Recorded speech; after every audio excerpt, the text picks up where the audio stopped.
Ya está grabando. Bueno, ok, bueno, si gustan, continuemos con la temática de la clase. Si recuerdan, el lunes, bueno, no sé si notaron, pero también la clase del lunes también la grabamos, aunque no estoy muy seguro cómo salió el audio, no he podido escuchar la grabación, pero por si no asistieron el lunes y ocupan ver qué fue lo que vimos o hicimos, entonces los invito a que miren la grabación. Todas las grabaciones están en el campus virtual, ahí las pueden observar nuevamente. De ahí lo pueden ver directamente en ese lugar o los pueden redirigir a YouTube para que puedan observar específicamente todo lo que se ha desarrollado. Entonces, continuando con la clase, el lunes observábamos cuáles eran los gases de efecto invernadero. Y por ejemplo, describimos al CO2 como el principal gas de efecto invernadero. Decíamos que estaba presente, por ejemplo, en la respiración que tenemos nosotros y en la deforestación también. El vapor de agua que está presente exclusivamente cuando tenemos la formación de las lluvias y todo el proceso del agua.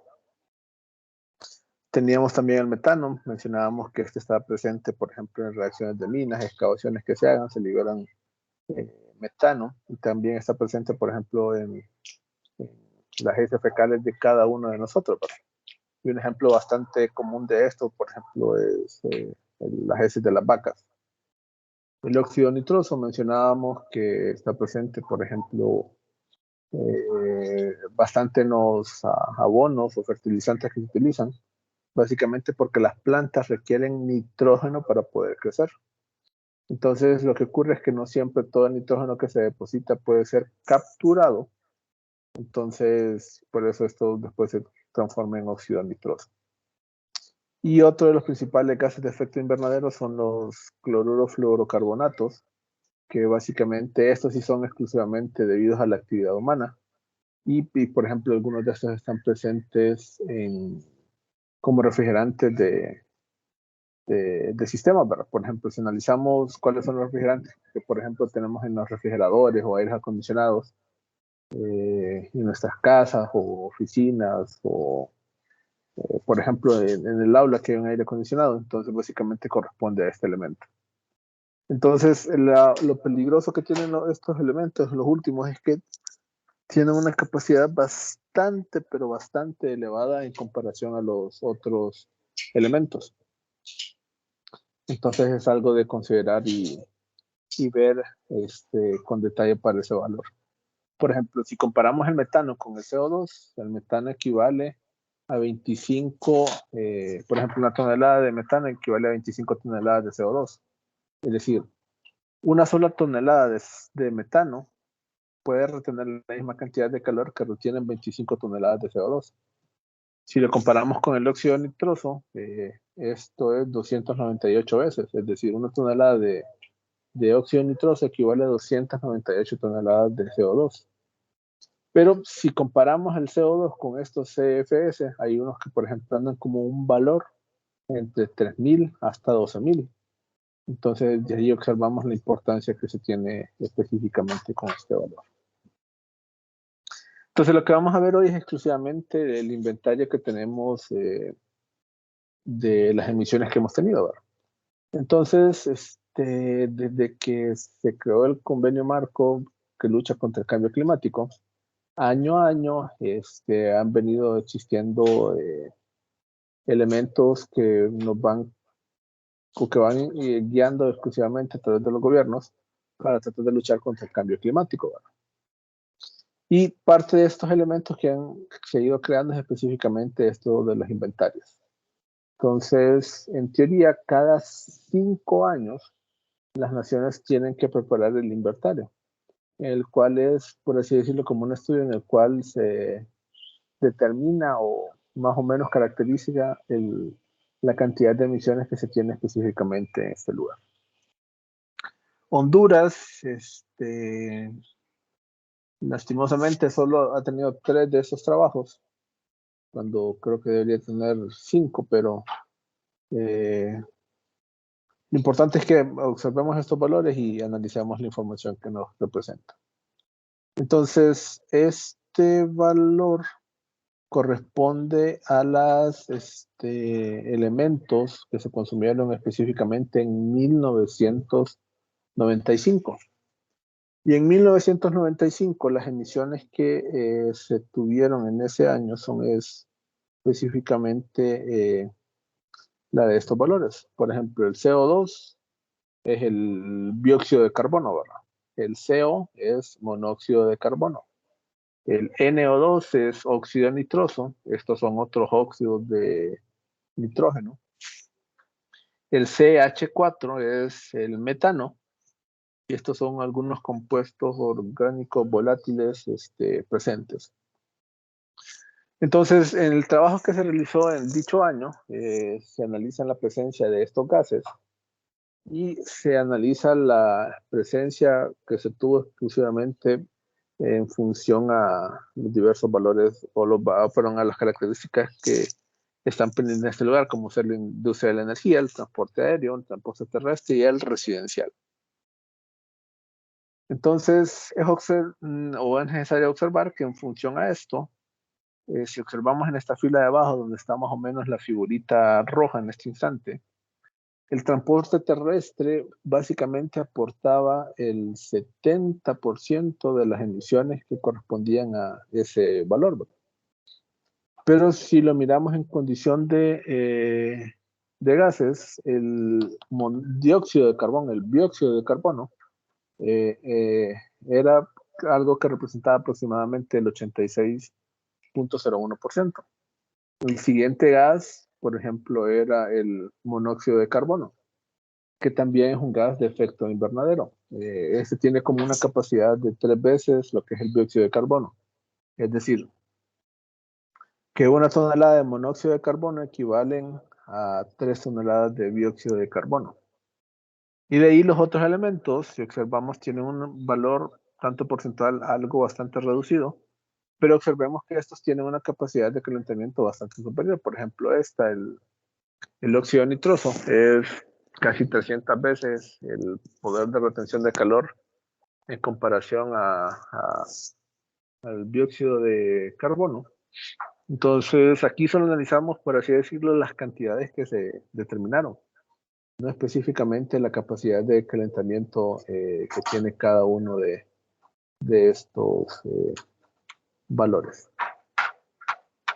Entonces, de ahí, por ejemplo, observamos que, por ejemplo, la generación de energía es el segundo elemento que aportaba con un 18.36% para este caso bastante puntual. Esto era 1995. Si analizamos el trabajo que se hizo posteriormente para el 2000, vemos que en este caso las relaciones son algo similares. Por ejemplo, observamos que siempre están los mismos gases, dióxido de carbono, el metano, el CH4, óxido nitroso, otros óxidos nitrosos, el monóxido de carbono y compuestos orgánicos volátiles. De este caso no podemos ver hasta el momento estos valores porcentuales, pero sí podemos ver la participación que tuvo cada uno de estos elementos. Y nuevamente, en función a estos resultados del 2000, resulta que el dióxido de carbono es, por así decirlo, el principal gas que se emitió a partir de ese año, ¿verdad? Y el segundo gas de mayor participación es básicamente el monóxido de carbono, ¿verdad? Entre ambos podemos ver que tienen una participación aproximadamente del 95%. Y cuando lo mirábamos acá era básicamente una participación del 97%, ¿verdad? Entonces la representatividad de estos elementos es bastante elevada. Y por ejemplo, de ahí el metano tiene mayor participación ahorita, el óxido nitroso es exactamente la misma participación y se comportan más o menos de forma similar. Algo importante de resaltar con este trabajo que se realizó en 2000 es que se analizan mayores sectores de consumo. Por ejemplo, aquí solo teníamos 4 Y aquí, por ejemplo, analizamos el sector energético, los procesos industriales. Aquí analizamos la agricultura. Recordemos que el óxido nitroso básicamente corresponde a este sector. El cambio de uso de la tierra y silvicultura es básicamente cuando se está deforestando una zona para convertirla como en zona agrícola. Y aquí también se agrega, por ejemplo, los desechos o la basura que se está liberando en determinada zona, ¿verdad? Entonces, la principal diferencia con este otro elemento es analizar o determinar específicamente estos sectores diferentes. Si empezamos a ver específicamente estos valores de su participación, más o menos estas serían las representaciones que podemos obtener conforme a estos valores. Por ejemplo, aquí miramos básicamente la participación de cada uno de estos gases, lo que habíamos mencionado anteriormente. Podemos observar, por ejemplo, que esta parte inferior de esta información es básicamente los valores porcentuales que aparecen en esta parte de acá, ¿verdad? Entonces confirmamos que tanto el dióxido de carbono, que es este de acá, y este otro elemento, que es el monóxido de carbono, son los principales gases de efecto de invernadero que resultaron en función a este estudio que se hizo en 2000. Ya si empezamos a ver, por ejemplo, las emisiones que están presentes por este sector, analizando cada uno de los gases, por ejemplo, podemos observar que el CO2 es principalmente producido en el sector energético y el cambio de uso de la tierra. Ayer lo mencionamos, pero por ejemplo, no sé si recuerdan cómo es la fotosíntesis, que la planta está respirando dióxido de carbono y con el calor del sol o la energía solar, eso básicamente lo está transformando en su cuerpo. Pero, por ejemplo, cuando un árbol es cortado o está en proceso de descomposición, entonces básicamente ese CO2 que había capturado lo está liberando. Entonces, por eso es que el cambio de uso de la tierra tiene tantos aportes específicos, hablamos de liberaciones de CO2. De ahí, por ejemplo, están los procesos industriales y el sector energético. Si analizamos la presencia del metano, aquí, por ejemplo, podemos notar de que el metano es el principal emisor viniendo del sector agrícola, ¿verdad? Prácticamente el sector agrícola aporta aproximadamente el 38% de las emisiones de metano que se tenían en Honduras para el año 2000. De ahí, otro elemento bastante importante a considerar acá es el sector de desechos. Esto es básicamente la basura que depositamos. Entonces, mucha de esta basura que depositamos, por ejemplo, son alimentos o aspectos similares que se puede aprovechar este elemento, pero no lo hacemos en la actualidad, entonces esto es metano que se está liberando. Y de ahí nuevamente tenemos el cambio de uso de la tierra, básicamente porque pueden haber ciertas excavaciones que tienen que ver, por ejemplo, con las raíces de los árboles. Y estos están presentes en este lugar y después el sector energético siempre está participando en este sector. Si analizamos exclusivamente el óxido nitroso, observemos que, como ya le habíamos mencionado, el principal aportante de este elemento es el sector agrícola, básicamente por el uso de abonos o fertilizantes, que para tener tierras que permitan el crecimiento acelerado de las plantas. Entonces, cada uno de estos elementos se alimentan con bastante nitrógeno a través de los abonos y fertilizantes, pero se utilizan cantidades bastante elevadas que no todas las plantas pueden capturar para su crecimiento. Entonces hay una pequeña participación del cambio de uso de la tierra y también en la generación de energía. Este es el monóxido de carbono. Entonces aquí observamos que básicamente este procede de dos participaciones y es básicamente del uso de la energía, así como el cambio de uso de la tierra y silvicultura para dichos elementos. Entonces es bastante común observarlo con este elemento participando. Para los óxidos nitrosos, otra como familia, pero componente diferente de este elemento, básicamente la mayoría de estos vienen específicamente eh, del uso o de la generación de energía específicamente para los hogares, también del sector agrícola, así también como del cambio en el uso de la tierra y silvicultura. Entonces, si analizamos la participación de estos lugares, en el año 2000 básicamente tenemos estos aportes. Y es importante observar de que el sector agrícola, en base a la información recolectada para el año 2000, era el sector que tenía mayor cantidad de emisiones. Observemos que es el 29%. Pero tanto el cambio de uso de la tierra como el sector de generación de energía, estos básicamente tenían también un papel casi similar, ¿verdad? Es decir, el 28 y 27%. Entonces, entre agricultura, cambio de uso de la tierra y silvicultura y la energía, básicamente, estamos hablando que era un aporte del 85% de las emisiones que se tenía aproximadamente en el año 2000, ¿verdad? Después había una participación de los desechos o de las basuras que generábamos, casi de un 11%, y los procesos industriales, un aporte del 5%, ¿verdad? Entonces, más o menos esta era la generación que teníamos de desecho. Estas generaciones se tenían que hacer cada 5 años, es decir, estos estudios, pero Honduras no hizo ni su trabajo del 2005, ni el 2010, ni 2015, hasta creo que fue 2018 que volvió a hacer el trabajo de determinación, pero este todavía no, hasta donde conozco, creo que no es público. Entonces, por eso no tenemos esta información. Ahora, Una pregunta. ¿sí? Disculpe, esa investigación, esa información, quién la recolecta? O sea, ¿quién se encarga de hacer eso? La Secretaría de Recursos Naturales y Ambiente. Oh, ya.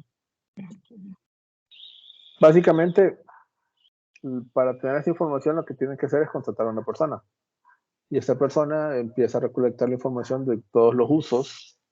Y al final, o sea, en base a tablas, el IPCC, que es como decir la institución encargada para poder hacer estos análisis, ya tiene tablas. Por ejemplo, bueno, supongamos algo que en Honduras se generan 100 toneladas de basura diarias. Entonces uno va a la tabla, se observa más o menos las características que tiene la basura y en función a eso ya sabe más o menos cuáles son los contaminantes que va a tener. Con tanto sector agrícola, cambio de uso y todo lo demás, no es que necesariamente estuvo visitando todas las acciones, sino que básicamente analizó a nivel global más o menos cómo eran los trabajos que se hacían y en función de esto determina los principales contaminantes. Y así Ah, es ya. como se obtienen estos valores. Ah, ok. Sí. Gracias. Entonces, para ir terminando, es importante observar esto que es la huella ecológica. La huella ecológica básicamente lo que nos dice es cuánto es el grado de emisión que cada uno de nosotros aportamos al medio ambiente. Es decir, si usted quiere saber si es causante o no del calentamiento global, tiene que ver si está contaminando o no la atmósfera, ¿verdad? Viendo si nuestras actividades a diario generan o no generan estas emisiones, ¿verdad? Por ejemplo, con la energía que consumimos en nuestros hogares, observamos que el sector energético está causando en 2000 básicamente responsable del 27%, ¿verdad? Con la basura que también botamos en nuestros hogares, somos responsables del 11% de las emisiones totales que tenemos de CO2 equivalente, ¿verdad? Entonces, básicamente la huella ecológica lo que nos determina es eso. el grado de contaminación que cada uno de nosotros está aportando al medio ambiente. Entonces, en este caso hay dos tipos de huellas ecológicas. Está lo que conocemos como la huella primaria y también lo que llamaremos la huella secundaria. Con la huella primaria, básicamente es decir de aquellas emisiones en las cuales nosotros somos o estamos directamente responsables de cada uno de los elementos. Por ejemplo, cuando tenemos algún desplazamiento en vehículos, si es un vehículo propio, entonces ahí somos responsables directamente de esas emisiones. Por la electricidad que consumimos en nuestros hogares, no sé si les ha pasado, pero a veces estamos en un lugar, dejamos el televisor encendido y hasta después nos recordamos que tenemos el televisor encendido. Entonces, por esa energía que estamos consumiendo, nosotros somos directamente responsables. Entonces, eso se mediría en lo que es la huella primaria. Y aparte también está lo que es conocido como la huella secundaria. Y esto es específicamente aquellas acciones en las cuales nosotros somos indirectamente responsables. Por ejemplo, se menciona acá los productos que compramos. Lo explico de la siguiente forma. Por ejemplo, supongamos que queremos comprar un celular, ¿verdad? Para comprar ese celular, tenemos que analizar que Honduras no es productor de celulares, ¿verdad? Casi todas las marcas de celulares tienen sus centros de fabricación y que vienen de Asia, ¿verdad? Entonces, para poder tener ese celular disponible, tengo que ver un medio de transporte que lo trajera, ¿verdad? Y ese medio de transporte emite gases de efecto invernadero. Aparte de eso, para que esta fábrica tuviese disponible estos elementos, también se tuvieron que hacer emisiones para transformar estos elementos en materiales que ya son utilizables para este sector. Entonces, por todas esas otras emisiones, nosotros somos indirectamente responsables. Y por cada cosa, si vamos analizando, ocurre de manera similar, ¿verdad? Entonces, básicamente la huella de carbono nos mide específicamente la huella ecológica, perdón, nos mide específicamente este valor. Es decir, cuántas emisiones somos responsables que se liberen en la atmósfera actualmente. Y esos valores son específicamente calculados y determinados a nosotros. Algo importante que va a ocurrir es que ustedes tienen que calcular su huella ecológica.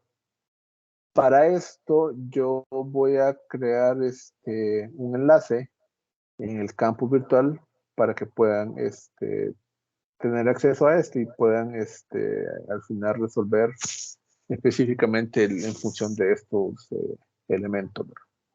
Naturalmente, esto se los tengo que explicar la próxima semana para que tengan un conocimiento de estos elementos. No sé si tienen alguna duda o consulta hasta acá. ¿Ese enlace para qué es? Para que calculen su huella ecológica. Vamos a ingresar Básicamente, unos datos, me imagino. exacto, hay preguntas que tienen que ir contestando. Traten de responderlas de la forma más honesta posible. Honesto. Al final, la información que generen es de uso personal. Naturalmente me tienen que pasar una copia solo para ver si ustedes hicieron la tarea o no. Pero básicamente no, yo no presto atención a los valores que aparezcan ahí, ¿verdad? Pero al final es para tratar de crear esa conciencia en cada uno de ustedes y observen específicamente qué de lo que hacen o no hacen aporta en emisiones a cada uno de estos elementos. Bien. No sé si tienen alguna duda o consulta. Bastante claro todo hasta ahora. Ok. Sí. Entonces quedamos por ahí. Ya el próximo tema empezamos a hablar sobre el calentamiento global, que básicamente es como ya ver los efectos que se tienen debido a estos gases de efecto invernadero. Algo que mencionaba el lunes es que el efecto invernadero que tiene la atmósfera es algo que ha existido desde la propia creación del planeta. Lo que pasa es que debido a las actividades humanas que tenemos y otras cosas que realizamos, nosotros hemos aumentado la concentración de estos gases en la atmósfera. Entonces, si aumentamos estos gases, estamos aumentando la capacidad que tiene la propia atmósfera para retener el calor. Entonces, por eso es que estamos tanto en el efecto del calentamiento global y del cambio climático.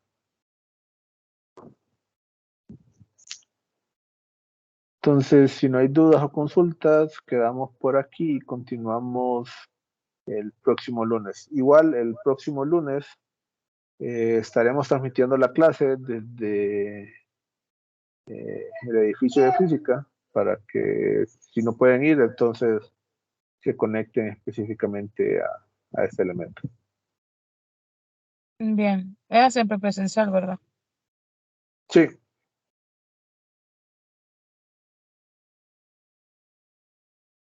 Entonces, pasen buena noche y nos miramos o seguimos en contacto el próximo lunes. Listo, Liz. Buenas noches. Gracias. Gracias. Buenas Buenas Buenas noches. noches, noches. Rick. Saludos. Buenas noches.